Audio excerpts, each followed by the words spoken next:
Hello everyone, fellow preppers, 'tis I, the Rumpled One. Monday, July the 16th, year 2012. Here at the ranch, it's lunchtime. Been working, doing some chores. I was in the big city yesterday, so I had to get some supplies. Got some light bulbs for the motion detectors. I had to get up on the ladder, put them in. The brush pile out front's a little bit bigger. Been cleaning up some brush. In fact, while I was there, I went to the Home Depot. Remember I did a video on those Fisker loppers? Well, check this out. They had the same, basically the same thing. They call these the super pruner. Got kind of an anvil to it, but they're handy dandy. You see they're a lot smaller, about 12 inches, but they definitely cut. One thing I like about it, I can just stick them in my back pocket. Makes it kind of handy.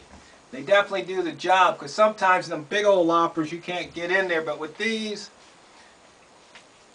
they'll make things pretty handy. Like I said, added to the pile this morning.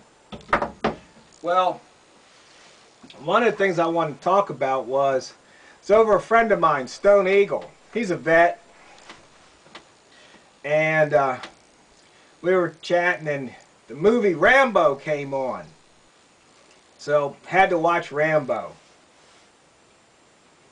It's kind of funny watching Rambo now when you think about prepping.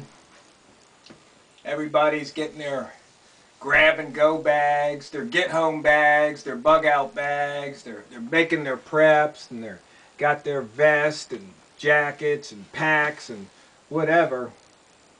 But it's kind of funny when you see Rambo. I mean, something that most of these, I don't know what you want to call them, preppers, Rambo preppers, whatever, these guys that get on there with guns. Now, you got to remember, Second Amendment, I've got guns. In fact, I went shooting, trap shooting on Saturday. Point I'm making is that Rambo was special forces. He was trained. He was trained to do all those things. And these guys get on the YouTube and these other sites. They make these videos and they talk about this gear. Basically, a lot of them are marketers. They want you to buy that gear. See, these were about 20 bucks. And if you buy them, great. If you don't matter to me. I'm using them. You know, I recommend them, but this ain't got nothing to do with Rambo. You see, just like these guys build these AR-15 weapons and talking about, you know, unrest. Well, yeah, you definitely have to have a weapon, but, you know, for the bottom line is most of us ain't Rambo, ain't never going to be Rambo. It's just that simple.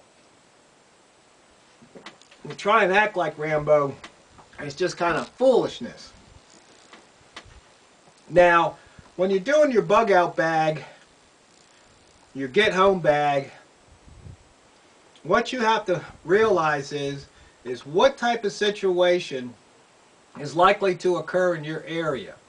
Do you really think you're going to need an AR-15 with 1,000 rounds of ammo? You know, if you live in a city, well, maybe you do. But you try carrying all that, you ain't going to get too far. And chances are, unless you got an army or a squadron or a gang backing you up and you run with them, that you'll run into a gang or army or squadron that's going to take you out. Especially if you're fighting the government. You know, out here I ain't worried about it. There's plenty of places for me to hide. It could take them days to find me, not to mention, you know, they have no idea what I've got set up around here. One guy says that I give a lot of information without divulging anything. You know, the operational security. And he's right, because I talk about the big picture, and I want you to think for yourself. Kind of like what Rambo had to do. He had to think for himself when he's out there. So when you're putting together these bags, you think about it. What do you really need? I mean, do you really need everything that these people are telling you to put in the bag? Chances are, what are you really going to need?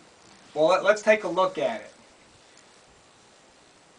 If you're just talking about the normal, inconvenience type situation, you probably only need some money. You can go buy whatever it is you need.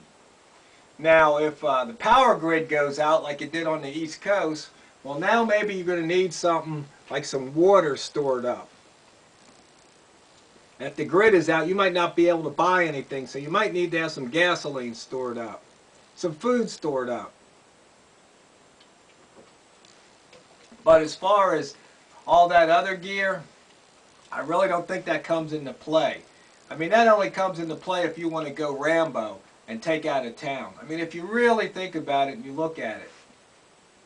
Okay, if you need a light, you need some matches, candles, yeah, that makes sense. And under just normal day-to-day circumstances, you should have some first aid. I mean, that just makes that's just common sense. But as far as spending all that money on these packs that they have, I've said it before. Look on the internet, look at the contents of the pack, and that becomes your shopping list. You can go out and buy that stuff and probably for the same money build 3 or 4 of those packs, or for about half or a quarter of the money build 1 pack. But that might take a little work on your part. And there's a lot of people who are called convenient preppers. They just want to throw money at it and say, okay, I'm prepared. It doesn't really work that way. You have to be able to use that equipment too. So you might want to take a first aid class, or at least get a manual and practice tying some bandages and knots and things like that. But I just kind of find it interesting how people can get so caught up in acquiring gear for these situations. Really all you need is food and water if you're going to bug in, for the most part. You're going to need something, you're going to need to stay warm. I mean, you can just use a blanket or two, a heavy coat, sleeping bag. You don't really have to have all that tactical, camo colored equipment to stay warm. Building a fire, I mean, you have some matches, you have a lighter, keep one in your, I don't smoke, but I almost always have a lighter in my coat pocket. I mean, and the knives, I think I might have talked about that before. Yeah, I went out and I got me a sidekick because we're working around the ranch. In fact, today I used the pliers when I was working on those lights. The bulb had broke. He had to twist that part out, just grab hold of it with the pliers. I was already up the ladder, didn't feel like walking around to the shop.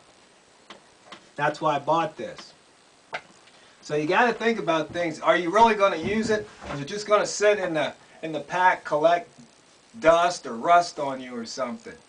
Now, then again, it's like insurance. If you never use it, that's okay if you never have to use it. But some of this equipment you need to use to keep in working order and keep your skills up. But the bottom line is, chances are you ain't Rambo, I ain't Rambo, and we don't need all that Rambo gear. Now, I'm going to probably make a video soon, and you'll see a couple of my packs. It's packs I've had around the ranch for over a decade. It's kind of funny because I came across some things. I said, okay, I'll have to just, spill it out and let everybody see, because some of it I kind of have to laugh at myself, but other stuff is still necessary. But no matter what, if you fail to prepare today, you're preparing to fail tomorrow.